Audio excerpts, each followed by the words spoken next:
Programme लैके हाजिर हो चुके हैं। मैं राजकरणवीर सिंह फ्रेजनो स्टूडियोज़ तो मेरे नाल जुड़ चुके ने इस टाइम मिंटू गुरुसरिया जी मनोज स्टूडियोज़ तो। मिंटू जी जी आनू स्वागत है। सत श्री अकाल। शुक्रिया जी सारिਆਂ ਨੂੰ ਸਤਿ ਸ਼੍ਰੀ ਅਕਾਲ ਜੀ। ਸਾਡੇ ਅੱਜ ਦੇ ਪ੍ਰੋਗਰਾਮ ਖਬਰ ਤੇ ਨਜ਼ਰ ਨੂੰ ਸਪਾਂਸਰ ਕਰਦੇ ਨੇ ਖਾਲਸਾ ਇੰਸ਼ੋਰੈਂਸ ਏਜੰਸੀ, ਜਿਨ੍ਹਾਂ ਦੇ ਕੋਲੋਂ ਤੁਸੀਂ ਹਰ ਇੱਕ ਤਰੀਕੇ ਦੀ ਇੰਸ਼ੋਰੈਂਸ ਕਰਵਾ ਸਕਦੇ ਹੋ।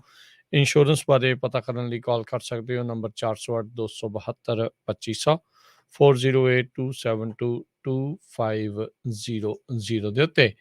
ਇਸ ਦੇ ਨਾਲ ਕ੍ਰਿਸ਼ਨ ਧਨੋਤਾ ਯੂਨੀਵਰਸਿਟੀ, ਬਲਜਿੰਦਰ ਸਿੰਘ ਨੇਜਰ ਵੁੱਡਲੈਂਡ, ਪਰਮਜੀਤ ਕੌਰ ਰੰਗੀ ਵੈਕਾਵਿਲ, ਜਰਨੈਲ ਸਿੰਘ ਧਾਲੀਵਾਲ ਲਿਨਵੁੱਡ, ਗੁਰਪਾਲ ਸਿੰਘ ਸੋਹਲ ਕਲੋਵਿਸ ਟਿਰਕੀਆਣਾ ਇਮੀਗ੍ਰੇਸ਼ਨ ਲਾ ਫਰਮ। ਇਮੀਗ੍ਰੇਸ਼ਨ ਦਾ ਹੋਵੇ ਕਿਸੇ ਵੀ ਤਰੀਕੇ ਦਾ ਕੰਮ, ਕਾਲ ਅਟਰਨੀ ਜੇ ਟਿਰਕੀਆਣਾ 4159090503। ਜੀ ਐਂਡ ਟਾਇਰ ਐਂਡ ਲੂਬ ਵਾਲੇ, ਜਿਨ੍ਹਾਂ ਦੇ ਕੋਲੋਂ ਤੁਸੀਂ truck wash, oil change, air brake ਦਾ ਕੰਮ ਕਰਵਾ ਸਕਦੇ ਹੋ। ਨਵੇਂ ਪੁਰਾਣੇ ਟਾਇਰ ਵਾਜਿਬ ਕੀਮਤਾਂ ਤੇ ਖਰੀਦ ਸਕਦੇ ਹੋ। ਸੈਂਟਾਨੈਲਾ ਮਡੇਰਾ 'ਚ ਲੋਕੇਸ਼ਨ ਨੇ। ਕਾਲ ਕਰ ਸਕਦੇ ਹੋ Nimma Sohta 209 277 0113। West coast truck driving school Fresno, ਜਿਹੜੇ ਕਿ ਤੁਹਾਨੂੰ ਟਰੱਕ ਚਲਾਉਣ ਦੀ ਸਿਖਲਾਈ ਵਧੀਆ ਢੰਗ ਦੇ ਨਾਲ ਦਿੰਦੇ ਹਨ। ਕਾਲ ਅਜੀਤ ਅਟਵਾਲ 559 374 4541। ਇਹਨਾਂ ਸਾਰਿਆਂ ਦਾ ਧੰਨਵਾਦ। ਜੇਕਰ ਤੁਸੀਂ ਜਾਂ ਕੋਈ ਹੋਰ ਕਾਰੋਬਾਰ ਇਸ ਪ੍ਰੋਗਰਾਮ ਨੂੰ ਸਪਾਂਸਰ ਕਰਨਾ ਚਾਹੁੰਦੇ ਹੋ, ਸੰਪਰਕ ਕਰ ਸਕਦੇ ਹੋ ਨੰਬਰ 408 722 7698 ਦੇ ਉੱਤੇ। ਮਿੰਟੂ ਜੀ, ਗੱਲਬਾਤ ਦਾ ਸਿਲਸਿਲਾ ਕਰਦੇ ਜਾਈਏ ਸ਼ੁਰੂ। ਪ੍ਰਦੂਸ਼ਣ ਦਾ ਮਾਮਲਾ ਇਸ ਟਾਈਮ ਗਰਮਾਇਆ ਪਿਆ ਆ। ਸੁਪਰੀਮ ਕੋਰਟ ਦੇ ਵਿੱਚ ਇਸ ਮਾਮਲੇ ਤੇ ਹੋਈ ਹੈ ਸੁਣਵਾਈ। ਕਿਸਾਨਾਂ ਦੇ ਉੱਤੇ ਵੀ ਅਹਿਮ ਟਿੱਪਣੀ ਜਿਹੜੀ ਹੈ ਸੁਪਰੀਮ ਕੋਰਟ ਦੇ ਦੁਆਰਾ ਕੀਤੀ ਗਈ ਹੈ, ਤੇ ਪੰਜਾਬ ਸਰਕਾਰ ਦੀ ਇੱਕ ਵਾਰੀ ਫੇਰ ਲੱਗ ਗਈ ਜੀ ਕਲਾਸ। ਹਾਂਜੀ ਦੇਖੋ, ਸਾਰੀਆਂ ਚੀਜ਼ਾਂ ਉੱਥੇ ਵਾਪਰੀਆਂ ਨੇ, ਵਾਰ-ਵਾਰ ਆਪਾਂ ਇਹਨਾਂ ਦੀ ਗੱਲ ਕਰ ਲੈਂਦੇ ਹਾਂ। ਪਹਿਲੀ ਤੇ ਗੱਲ ਇਹ ਆ ਕਿਉਂਕਿ ਇਹ ਲਗਾਤਾਰ ਮਸਲਸਲ ਸੁਣਵਾਈ ਚੱਲ ਰਹੀ ਆ। ਇੱਕ ਵਾਰੀ ਫੇਰ ਇਹਨਾਂ ਨੇ ਜਾ ਕੇ ਆਪਣਾ ਰੋਡ ਮੈਪ ਜਿਹੜਾ ਪੇਸ਼ ਕੀਤਾ ਸੁਪਰੀਮ ਕੋਰਟ ਦੇ ਵਿੱਚ। ਜਿਵੇਂ ਕਹਿ ਲਓ ਕਿ ਆਮ ਆਦਮੀ ਪਾਰਟੀ ਦੀ ਸਰਕਾਰ ਚੱਲਦੀ ਆ, ਉਹ ਵੀ ਧਿਰ ਆ ਉੱਥੇ, ਕੇਂਦਰ ਸਰਕਾਰ ਵੀ ਆ, ਇਸ ਤੋਂ ਇਲਾਵਾ ਸਾਡੀ ਸਰਕਾਰ ਵੀ ਗਈ ਹੋਈ ਆ, ਸਾਰੇ ਗਏ ਨੇ। ਤਾਂ ਉੱਥੇ ਜਦੋਂ ਸੁਣਵਾਈ ਹੋਈ ਸੀਗੀ ਵਰਕ ਫਰੋਮ ਹੋਮ, ਤੁਹਾਨੂੰ ਪਤਾ ਹੀ ਉਹ ਕਲਚਰ ਇੱਕ ਬਹੁਤ ਤੇਜ਼ੀ ਨਾਲ ਦੁਨੀਆ 'ਚ ਵੱਧ ਰਿਹਾ, ਇਹਦੇ ਤੇ ਵੀ ਵਿਚਾਰ ਕੀਤਾ ਗਿਆ। ਕੁਛ ਹੋਰ ਕਹਿ ਲਓ ਕਿ ਨੁਕਤੇ ਸੁਝਾਏ ਗਏ, ਸਕੂਲ ਵਗੈਰਾ ਬੰਦ ਕਰ ਦਿੱਤੇ ਗਏ, ਕੰਸਟਰਕਸ਼ਨ ਕਿਹਾ ਗਿਆ ਕਿ ਬੰਦ ਕਰ ਦਈਏ, ਜਾਂ ਜਿਹੜੇ ਬੇਲੋੜੇ ਟਰੱਕ ਆ ਉਹ ਬੰਦ ਕਰ ਦਿੱਤੇ ਜਾਣ, ਬੱਸਾਂ ਦੀ ਗਿਣਤੀ ਵਧਾ ਦਿੱਤੀ ਜਾਵੇ ਵਗੈਰਾ ਵਗੈਰਾ। ਮਤਲਬ ਕਿ ਖਾਸੇ ਨੇ, ਉਹ ਆਪਾਂ ਉਧਰ ਨਹੀਂ ਜਾਂਦੇ। ਤਾਂ ਇਸ ਤੋਂ ਇਲਾਵਾ ਜਿਹੜਾ ਵਰਕ ਫਰੋਮ ਹੋਮ ਵਾਲਾ ਸੁਝਾਅ ਸੀਗਾ, ਉਹ ਕੇਂਦਰ ਸਰਕਾਰ ਨੇ ਕਿਤੇ ਨਾ ਕਿਤੇ ਨਕਾਰਿਆ, ਜਾਂ ਕਹਿ ਲਓ ਕਿ ਨਹੀਂ ਮੰਨਿਆ। ਪਰੰਤੂ ਜਿੱਥੋਂ ਤੱਕ ਮਾਮਲਾ ਹੈ ਕਿਸਾਨਾਂ ਦੇ ਉੱਤੇ ਕੀਤੀ ਟਿੱਪਣੀ ਦਾ, ਤਾਂ ਦੇਖੋ ਜਦੋਂ ਇਹ ਸਾਰੀ ਚਰਚਾ ਚੱਲ ਰਹੀ ਸੀ, ਲੰਬੀ ਚੌੜੀ ਬਹਿਸ ਹੁੰਦੀ ਹੈ ਕਿਸੇ ਵੀ ਮਾਮਲੇ ਦੇ ਵਿੱਚ, ਤਾਂ ਆਪਾਂ ਸਾਰੀ ਨਹੀਂ ਸੁਣਾ ਸਕਦੇ ਜਾਂ ਸਾਰੀ ਨਹੀਂ ਦੱਸ ਸਕਦੇ। ਪਰੰਤੂ ਉਹਦੇ ਵਿੱਚ ਕੀ ਹੋਇਆ ਕਿ ਮੁੱਖ ਤੌਰ ਤੇ ਜਦੋਂ ਕਿਸਾਨਾਂ ਦੀ ਗੱਲ ਆਈ, ਤਾਂ ਸੁਪਰੀਮ ਕੋਰਟ ਨੇ ਕਿਹਾ ਕਿ ਤੁਸੀਂ ਦੇਖੋ ਸਾਰੀ ਗੱਲ ਜਿਹੜੀ ਆ ਉਹ ਕਿਸਾਨਾਂ ਤੇ ਸੁੱਟ ਕੇ ਬਰੀ ਹੋ ਜਾਂਦੇ ਹੋ। ਏਸੀ ਕਮਰਿਆਂ ਦੇ ਵਿੱਚ ਬਹਿ ਕੇ ਤੁਸੀਂ ਕਿਸਾਨਾਂ ਨੂੰ ਕੋਸ ਛੱਡਦੇ ਹੋ, ਪਰ ਤੁਸੀਂ ਦੂਜੇ ਮਤਲਬ ਕਿ ਉਸ ਤੋਂ ਇਲਾਵਾ ਜੋ ਵੀ ਸੋਰਸ ਆਫ ਪੋਲਿਊਸ਼ਨ ਆ, ਤਾਂ ਉਹਨਾਂ ਤੇ ਕੀ ਕਾਰਵਾਈ ਕਰਦੇ ਹੋ? ਬਾਕੀ ਟਾਈਮ ਕੀ ਕਰਦੇ ਹੋ ਤੁਸੀਂ? ਦੂਜਿਆਂ ਵਾਸਤੇ ਕੀ ਕਰਦੇ ਹੋ? ਤਾਂ ਖਾਸੀ ਵੱਡੀ ਟਿੱਪਣੀ ਸੀਗੀ ਕਿ ਤੁਸੀਂ ਏਸੀ ਕਮਰਿਆਂ 'ਚ ਬੈਠ ਕੇ ਕਿਸਾਨਾਂ ਨੂੰ ਸਕਦੇ ਬਸ ਬਰੀ ਹੋ ਜਾਂਦੇ ਹੋ। ਔਰ ਪੰਜਾਬ ਸਰਕਾਰ ਦਾ ਜਿੱਥੋਂ ਤੱਕ ਤਾਲੁਕ ਆ, ਪੰਜਾਬ ਸਰਕਾਰ ਜਦੋਂ ਇਹਨਾਂ ਦਾ ਮਤਲਬ ਕਿ ਉੱਥੇ ਨੁਮਾਇੰਦਾ ਪੇਸ਼ ਹੋਇਆ, ਤੇ ਉਹ ਕਹਿਣ ਲੱਗਾ ਜੀ ਅਸੀਂ ਤੇ ਦਿੱਲੀ NCR ਤੋਂ ਬਾਹਰ ਆ। ਮਤਲਬ ਕਿ ਉੱਥੇ ਤਾਂ ਹੁਣ ਸੁਣਵਾਈ ਹੋ ਰਹੀ ਹੈ ਨਾ, ਦਿੱਲੀ ਤੇ NCR ਦੇ ਵਿੱਚ ਕੀ ਕੀ ਕੀਤਾ ਜਾਵੇ, ਦਿੱਲੀ ਤੇ ਨਾਲ ਲੱਗਦੇ ਇਲਾਕੇ ਜਿੱਦਾਂ ਨੋਇਡਾ ਵਗੈਰਾ। ਤਾਂ ਉਹ ਕਹਿੰਦੇ ਅੱਛਾ ਠੀਕ ਹੈ, ਬੜੇ ਸਿਆਣੇ ਜੀ, ਕਿ ਤੁਹਾਡੇ ਤੇ ਕੋਈ ਕਾਇਦਾ ਕਾਨੂੰਨ ਲਾਗੂ ਨਹੀਂ ਹੁੰਦਾ? ਨਹੀਂ ਜੀ ਅਖੇ ਹੁੰਦਾ ਹੈ। ਤੇ ਉਹ ਕਹਿੰਦੇ ਫਿਰ ਕੀ ਕੀਤਾ ਜੇ ਪਰਾਲੀ ਵਾਸਤੇ? ਕਿਸਾਨਾਂ ਨਾਲ ਗੱਲ ਕੀਤੀ ਜੇ? ਕੀ ਕੀਤਾ ਜੇ ਹੁਣ ਤੱਕ? ਅੱਛਾ, ਪਿਛਲੀ ਵਾਰੀ ਇਹਨਾਂ ਨੇ ਆਖਿਆ ਸੀਗਾ, ਤੁਹਾਨੂੰ ਯਾਦ ਹੋਣਾ ਹੈ, ਕਿ ਅਸੀਂ ਜੀ ਚਲਾਨ ਕੱਟਦੇ ਹਾਂ, ਤਾਂ ਉਹਦੇ 'ਚ ਫਸ ਗਏ ਸੀਗੇ ਸਿਆਸੀ ਤੌਰ ਤੇ। ਐਤਕੀ ਕਹਿੰਦੇ ਨਹੀਂ ਜੀ ਨਹੀਂ, ਅਸੀਂ ਨਾ ਮਸ਼ੀਨਰੀ ਪ੍ਰੋਵਾਈਡ ਕਰਦੇ ਹਾਂ। ਕਿੰਨੀਆਂ ਮਸ਼ੀਨਾਂ ਦਿੱਤੀਆਂ ਜੇ? ਆਖੇ 76,000 ਮਸ਼ੀਨਾਂ ਦਿੱਤੀਆਂ। ਪੈਸੇ ਕਿੰਨੇ ਦਿੱਤੇ ਜੇ? ਆਖੇ ਜੀ 80 ਪੈਸੇ ਦਿੱਤੇ ਆ ਵਿੱਚ ਕੇਂਦਰ ਨੇ, 20 ਪੈਸੇ ਗ੍ਰਾਮ ਪੰਚਾਇਤਾਂ ਨੇ ਪਾ ਦਿੱਤੇ, ਆਪਾਂ ਠੀਕ ਠਾਕ ਕਰ ਦਿੱਤਾ। ਹੁਣ ਇਹਨਾਂ ਦੇ ਹਿੰਗ ਲੱਗੇ ਨਾ ਫਟਕੜੀ ਤੇ ਰੰਗ ਚੋਖੇ ਤੇ ਚੋਖਾ ਹੀ ਆ। ਤਾਂ ਖੈਰ ਇਸ ਤਰ੍ਹਾਂ ਦਾ ਮਤਲਬ ਕਿ ਇਹਨਾਂ ਨੇ ਜਵਾਬ ਦਿੱਤਾ, ਜਿਹਨੂੰ ਆਪਾਂ ਕਹਿ ਸਕਦੇ ਹਾਂ ਕਿ ਵਾਹ ਖਿੱਚਿਆ ਗਿਆ ਉੱਥੇ। ਕਿਉਂਕਿ ਜੇ ਆਪਾਂ ਦੇਖੀਏ ਬੜੀ ਮੈਂ ਤੁਹਾਨੂੰ ਸਰਲ ਤਰੀਕੇ ਨਾਲ ਦੱਸ ਦਿੰਦਾ ਕਿ ਮਸ਼ੀਨਰੀ ਕੀ ਦਿੱਤੀ ਜਾਂਦੀ ਹੈ। ਜੀ ਅਸਲ ਦੇ ਵਿੱਚ ਕੀ ਹੈ ਕਿ ਐਨਜੀਟੀ ਚ 2015 ਚ ਪਹਿਲਾ ਮਾਮਲਾ ਜਿਹੜਾ ਪਹੁੰਚਿਆ ਸੀ ਭਰਾਰੀ ਵਾਲਾ, ਉਦੋਂ ਫੈਸਲਾ ਹੋਇਆ ਸੀਗਾ ਕਿ ਭਾਈ ਜਾਂ ਤਾਂ ਇੱਕ ਤਾਂ ਕੰਮ ਇਹ ਕੀਤਾ ਜਾਵੇ ਕਿ ਕਿਸਾਨਾਂ ਤੇ ਜੁਰਮਾਨਾ ਵਗੈਰਾ ਲਾਇਆ ਜਾਵੇ, ਤੇ ਦੂਜਾ ਇਹ ਹੈ ਕਿ ਇਹਨਾਂ ਨੂੰ ਮਸ਼ੀਨਰੀ ਵੀ ਪ੍ਰੋਵਾਈਡ ਕਰਵਾਈ ਜਾਵੇ। ਮਸਲਨ ਜਿਵੇਂ 2 ਕਿੱਲਿਆਂ ਵਾਲਾ ਉਹਨੂੰ ਫਰੀ, ਜਿੱਦਾਂ 2 ਤੋਂ 5 ਵਾਲਾ ਉਹਨੂੰ 5,000 ਦੇ ਵਿੱਚ, ਤੇ ਜਿਹੜਾ ਤੀਜੇ ਨੰਬਰ ਤੇ ਉਦੋਂ ਉੱਤੇ ਆ ਜ਼ਮੀਨ ਰੱਖਦਾ ਉਹਨੂੰ ਤਕਰੀਬਨ ਕੋਈ ਲਾ ਲਓ ਕਿ 25,000 ਚ ਮੁਹੱਈਆ ਕਰਵਾਈ ਜਾਵੇ। ਇਸ ਤਰ੍ਹਾਂ ਰੱਖ ਦਿੱਤਾ ਸੀ ਇਹਨਾਂ ਨੇ ਸਬਸਿਡੀ ਵਾਲਾ ਮਾਮਲਾ। ਤਾਂ ਹੁਣ ਹੋਇਆ ਕੀ ਆ ਕਿ ਜੇ ਆਪਾਂ ਦੇਖੀਏ ਵੈਸੇ ਡਾਟਾ ਸਾਰਾ ਇੰਡੀਆ ਦਾ ਤੇ ਜਾਂ ਆਪਣੇ ਪੰਜਾਬ ਦਾ ਤਕਰੀਬਨ ਇੱਕੋ ਜਿਹਾ ਕਿ ਜ਼ਿਆਦਾਤਰ ਮਾਰਜਨਲ ਕਿਸਾਨ ਆ। ਹੁਣ 76,000 ਮਸ਼ੀਨ ਗਈ ਹੈ ਪੂਰੇ ਪੰਜਾਬ ਦੇ ਵਿੱਚ, ਕਿੰਨੇ ਫਾਰਮਰਸ ਆ, ਲੱਖਾਂ, 76,000 ਗਈ, ਔਰ ਜ਼ਿਆਦਾਤਰ ਮਾਰਜਨਲ ਕਿਸਾਨ ਆ। ਹੁਣ ਉਹ ਮਸ਼ੀਨ ਜਿਹੜੀ ਆ ਸਬਸਿਡੀ ਤੇ ਤੁਸੀਂ ਦਿੰਦੇ, ਮੈਂ ਸਬਸਿਡੀ ਦੀ ਅੱਗੇ ਵੀ ਤੁਹਾਨੂੰ ਗੱਲ ਸੁਣਾਈ ਸੀਗੀ ਕਿ ਸਬਸਿਡੀ ਦੇ ਨਾਲੋਂ ਤੇ ਹੁਣ ਇਹਨਾਂ ਦਾ ਟੈਕਸ ਹੈ ਜਿਹੜਾ ਉਹ ਭਾਰੀ ਪੈ ਰਿਹਾ ਵਾ, ਔਰ ਕੀਮਤਾਂ ਜਿਹੜੀਆਂ ਹਰੇਕ ਸਾਲ ਵੱਧ ਜਾਂਦੀਆਂ ਨੇ। ਅੱਛਾ, ਗੱਲ ਇਹ ਆ ਕਿ ਉਹਨੂੰ ਚਲਾਉਣ ਵਾਸਤੇ ਵੀ ਟਰੈਕਟਰ ਦੀ ਲੋੜ ਪੈਂਦੀ ਹੈ। ਮਾਰਜਨਲ ਕਿਸਾਨ ਮਸ਼ੀਨ ਲਊਗਾ ਕਿ 60 ਹਾਰਸ ਪਾਵਰ ਦਾ ਕੋਈ ਘੱਟੋ ਘੱਟ ਟਰੈਕਟਰ ਲਊਗਾ, ਮੈਨੂੰ ਦੱਸੋ, 2 ਕਿੱਲਿਆਂ ਵਾਲਾ, 1.5 ਕਿੱਲਿਆਂ ਵਾਲਾ। ਸੋ ਇਹ ਬੜੀਆਂ ਕਹਿ ਲਓ ਕਿ ਟੈਕਨੀਕਲ ਚੀਜ਼ਾਂ ਨੇ, ਬੜੀਆਂ ਇਹ ਸੱਚੀਆਂ ਚੀਜ਼ਾਂ ਨੇ, ਕੋਈ ਇਹ ਨਹੀਂ ਹੈਗਾ ਕਿਤਾਬੀ ਗੱਲਾਂ। ਤਾਂ ਬਹਰਹਾਲ ਇਹ ਸਾਰਾ ਕੁਝ ਹੋਇਆ ਵਾ, ਸੁਪਰੀਮ ਕੋਰਟ ਦੇ ਵਿੱਚ ਸੁਣਵਾਈ ਹੋਈ ਆ। ਚਲੋ ਜੋ ਮਰਜ਼ੀ ਆ, ਮੇਰਾ ਤਾਂ ਇੱਕ ਗੱਲ ਦਾ ਇਸ ਟਾਈਮ ਕਹਿ ਲਓ ਕਿ ਖੁਸ਼ੀ ਵਾਲਾ ਸਬਬ ਆ ਕਿ ਘੱਟੋ ਘੱਟ ਪੰਜਾਬ ਦੇ ਮੱਥੇ ਤੋਂ ਜਾਂ ਕਹਿ ਲਓ ਕਿਸਾਨੀ ਦੇ ਮੱਥੇ ਤੋਂ ਕਲੰਕ ਜਿਹੜਾ ਸੀਗਾ ਉਹ ਧੁੱਪ ਗਿਆ, ਜਿਹਨੂੰ ਆਪਾਂ ਕਹਿੰਦੇ ਨਾ ਕਿ ਧੋਤਾ ਗਿਆ ਸੁਪਰੀਮ ਕੋਰਟ ਵੱਲੋਂ, ਕਿ ਘੱਟੋ ਘੱਟ ਇਹ ਚੀਜ਼ਾਂ ਸਾਫ਼ ਹੋਈਆਂ ਨੇ। ਤਾਂ ਦਰਅਸਲ ਹੋਰ ਵੀ ਗੱਲਾਂ ਕਾਫੀ ਹੋਈਆਂ। ਇੱਕ ਤਾਂ ਟਿੱਪਣੀ ਜੱਜ ਸਾਹਿਬ ਨੇ ਬੜੀ ਜ਼ਬਰਦਸਤ ਕੀਤੀ, ਕਹਿੰਦੇ ਕਿ ਸਭ ਤੋਂ ਜ਼ਿਆਦਾ ਤਾਂ ਅੱਜ ਕੱਲ ਇੰਡੀਅਨ ਚੈਨਲਾਂ ਦੇ ਡਿਬੇਟਸ ਦੇ ਵਿੱਚ ਪ੍ਰਦੂਸ਼ਣ ਆ। ਬੜੀ ਉਹਨਾਂ ਨੇ ਨਾ ਕਹਿ ਲਓ ਕਿ ਟਕਾ ਕੇ ਸੱਟ ਮਾਰੀ, ਜਿਹਨੂੰ ਆਪਾਂ ਇਹਨੇ ਕਹਿੰਦੇ ਨਾ ਕਿ ਐਨ ਟਿਕਾਣੇ ਤੇ ਸੱਟ ਮਾਰੀ ਜਾ। ਹੁਣ ਕਿੱਧਰ ਸਟਾਰਟ ਕਰ ਰਹੇ ਸੀ ਸਭ ਨੂੰ ਪਤਾ। ਹਾਲਾਂਕਿ ਜੋ ਰਿਪਰੈਜ਼ੈਂਟ ਕਰ ਰਹੇ ਸੀਗੇ ਦਿੱਲੀ ਗਵਰਨਮੈਂਟ ਨੂੰ, ਜਿਹੜੇ ਸਿੰਘਵੀ ਸਾਹਿਬ ਆ ਕਾਂਗਰਸੀ ਆਗੂ, ਉਹਨਾਂ ਨੇ ਕਿਹਾ ਕਿ ਨਹੀਂ ਜੀ, ਜਿਹੜੀ ਕੇਂਦਰ ਸਰਕਾਰ ਆ ਉਹ ਗੁੰਮਰਾਹ ਕਰ ਰਹੀ ਆ ਕੋਰਟ ਨੂੰ। ਮਤਲਬ ਕਿ ਜਿਹੜੇ ਪਰਾਲੀ ਦਾ ਅੰਕੜਾ ਦਿੱਤਾ ਜਾ ਰਿਹਾ ਕਿ 4% ਹੀ ਕੰਟਰੀਬਿਊਟ ਕਰਦੀ ਆ ਦਿੱਲੀ ਦੇ ਪੋਲਿਊਸ਼ਨ ਚ, ਉਹ ਕਹਿੰਦੇ ਜੀ ਮਿਸਲੀਡ ਕਰ ਰਹੇ ਨੇ। ਉਹਨਾਂ ਆਖਿਆ ਕਿ ਕੋਈ ਨਹੀਂ ਕਰ ਰਿਹਾ, ਕੋਈ ਨਹੀਂ ਕਰ ਰਿਹਾ। ਸੋ ਇਹ ਸਾਰੀਆਂ ਗੱਲਾਂ ਸੀਗੀਆਂ। ਪਰ ਇਹਦੇ ਤੋਂ ਹਟ ਕੇ ਮੇਰਾ ਜ਼ਾਤੀ ਨਜ਼ਰੀਆ ਹੈ ਕਿ ਦੇਖੋ, ਇਹ ਤਾਂ ਸਾਫ਼ ਹੋ ਗਿਆ ਕਿ ਪ੍ਰਦੂਸ਼ਣ ਇੱਕ ਸਮੱਸਿਆ। ਫੈਕਟ ਜੇ ਤੁਸੀਂ ਦੇਖੋ, ਮੈਂ ਤੁਹਾਨੂੰ ਅਨੇਕਾਂ ਗਿਣਾ ਸਕਦਾ। ਜੇ ਆਪਾਂ ਦੇਖੀਏ ਜੋ ਓਵਰਆਲ ਦੇਖਦੇ ਆਪਾਂ ਕਿ ਸੋਰਸ ਆਫ 에ਅਰ ਪੋਲਿਊਸ਼ਨ ਕੀ ਆ, ਉਹ ਕਈ ਥਾਈਂ ਤੁਹਾਨੂੰ 45% ਜਿਹੜਾ ਆ ਨਾ ਉਹ ਡਸਟ ਐਂਡ ਕੰਸਟਰਕਸ਼ਨ ਦਾ ਹੀ ਦੱਸੇਗਾ। ਪਰ ਜੇ ਇਹਨਾਂ ਦੀ ਸਰਕਾਰੀ ਵੈਬਸਾਈਟ ਤੇ ਵੀ ਤੁਸੀਂ ਜਾਓਗੇ, ਮੈਂ ਚੈੱਕ ਕੀਤਾ ਸੀਗਾ, ਤਾਂ ਇਹਨਾਂ ਦਾ ਜਿਹੜਾ source of pollution the highest number ਹੈ ਜਿਹੜਾ ਉਹ 30% ਹੈਗਾ ਆਵਾਜਾਈ ਵਾਲੇ ਵਹੀਕਲਾਂ ਦਾ, ਔਰ ਫਿਰ ਉਸ ਤੋਂ ਦੂਜੇ ਨੰਬਰ ਤੇ ਹੈਗਾ ਬਾਇਓਮਾਸ ਬਰਨਿੰਗ ਦਾ। ਤਾਂ ਕੁੱਲ ਮਿਲਾ ਕੇ ਜੇ ਤੁਸੀਂ ਦੇਖੋਗੇ, ਆਪਾਂ ਜੇ ਵਿਸ਼ਵ ਪੱਧਰ ਤੇ ਸੰਸਾਰ ਪੱਧਰ ਤੇ ਵੀ ਦੇਖੀਏ, 17ਵੇਂ ਨੰਬਰ ਦਾ ਪੋਲਿਊਟਡ ਦੇਸ਼ ਹੈ ਇੰਡੀਆ। ਔਰ ਜਦੋਂ ਵੀ ਸੂਚੀ ਬਣਦੀ ਹੈ ਇਹੋ ਜਿਹੇ ਮਾਮਲਿਆਂ ਦੇ ਵਿੱਚ, ਤਾਂ ਸਾਡੇ ਸ਼ਹਿਰ ਜਿਹੜੇ ਆ ਉਹ ਸਿਖਰ ਤੇ ਹੁੰਦੇ ਆ। ਆਲਵੇਜ਼ ਅਸੀਂ ਅਨਹੈਲਦੀ ਕੈਟਾਗਰੀ ਦੇ ਵਿੱਚ ਆ। ਕੁਝ ਕੁ ਦੇਸ਼ ਨੇ, ਜੇ ਆਪਾਂ ਦੇਖੀਏ ਪੂਰੇ ਸੰਸਾਰ ਦਾ ਤੁਸੀਂ ਉਹ ਗ੍ਰਾਫਿਕ ਚੱਕ ਲਿਓ, ਮੇਰੇ ਖਿਆਲ ਦੇ ਨਾਲ US 에ਅਰ ਕੁਆਲਿਟੀ ਇੰਡੈਕਸ ਤੁਹਾਨੂੰ ਮਿਲ ਜਾਣਾ, 1920 ਦਾ ਚੱਕ, ਪੂਰੇ ਸੰਸਾਰ ਦਾ ਪਤਾ ਲੱਗ ਜਾਏਗਾ, ਉਹ ਇਧਰ ਦਾ ਤੁਹਾਡੇ ਦਾ ਹੀ ਆ। ਤਾਂ ਉਹਦੇ ਵਿੱਚ ਅਸੀਂ ਉਸ ਕੈਟਾਗਰੀ ਚ ਜਿਹਨੂੰ ਅਨਹੈਲਦੀ ਕਹਿੰਦੇ ਆ, ਵੈਰੀ ਅਨਹੈਲਦੀ ਤੋਂ ਤਾਂ ਬਚੇ ਆ, ਪਰ ਬਹੁਤ ਜਲਦੀ ਉਧਰ ਵੀ ਜਾ ਸਕਦੇ ਆ। ਤਾਂ ਕੁੱਲ ਮਿਲਾ ਕੇ ਦੇਖੋ, ਇਹ ਗੱਲ ਨਹੀਂ ਹੈਗੀ ਕਿ 2 ਕੁ ਮਹੀਨੇ ਜਾਂ 2 ਕੁ ਹਫ਼ਤੇ ਗੱਲਬਾਤ ਕਰਕੇ ਤੁਸੀਂ ਢਿੱਲੇ ਪੈ ਜਾਓ। ਇਹ ਤਾਂ ਹੈ ਸੱਚ, ਕਿਉਂਕਿ ਲੈਂਸਟ ਨੇ ਪਿਛਲੇ ਸਾਲ ਇੱਕ ਰਿਪੋਰਟ ਦਿੱਤੀ ਸੀਗੀ। ਕੀ ਰਿਪੋਰਟ ਸੀਗੀ ਕਿ 1.6 ਮਿਲੀਅਨ, ਕਿੰਨਾ ਹੋ ਗਿਆ, 16 ਲੱਖ ਬੰਦਾ ਜਿਹੜਾ ਉਹ ਇੱਥੋਂ ਦੇ ਪੋਲਿਊਸ਼ਨ ਨਾਲ ਮਰ ਗਿਆ ਇੱਕ ਸਾਲ ਦੇ ਵਿੱਚ। ਔਰ ਜੇ ਤੁਸੀਂ ਦੇਖੋਗੇ ਤਾਂ ਬਹੁਤ ਵੱਡੀ ਇੱਕ ਰਕਮ ਜਿਹੜੀ ਹੈ ਉਹ ਪ੍ਰਦੂਸ਼ਣ ਕਰਕੇ ਇੰਡੀਆ ਦੀ ਲਾਸ ਹੁੰਦੀ। ਉਹ ਵੈਸੇ ਸਾਰੀ ਦੁਨੀਆ ਦੇ ਵਿੱਚ ਹੀ ਅੰਕੜਾ, ਹੁਣ ਪਿੱਛੇ ਜੇ ਮੇਰੇ ਖਿਆਲ ਦੇ ਨਾਲ US ਦੇ ਵਿੱਚੋਂ ਇੱਕ ਰਿਪੋਰਟ ਆਈ ਸੀ ਕਿ ਕਲਾਈਮੇਟ ਚੇਂਜ ਕਰਕੇ ਵੀ ਬਹੁਤ ਵੱਡਾ ਜਿਹੜਾ ਹੈ ਨਾ ਦੁਨੀਆ ਦਾ ਆਰਥਿਕ ਨੁਕਸਾਨ ਹੁੰਦਾ ਹੈ। ਚਲੋ ਆਰਥਿਕ ਨੁਕਸਾਨ ਕਲਾਈਮੇਟ ਚੇਂਜ ਕਰਕੇ ਤਾਂ ਹੁੰਦਾ ਹੀ ਹੈ, ਪ੍ਰਦੂਸ਼ਣ ਕਰਕੇ ਵੀ ਹੁੰਦਾ ਹੈ। ਤਾਂ 16 ਲੱਖ ਬੰਦਾ ਤੁਹਾਡਾ ਜਿਹੜਾ ਨਾ ਉਹ ਪੋਲਿਊਸ਼ਨ ਕਰਕੇ ਮਰ ਰਿਹਾ।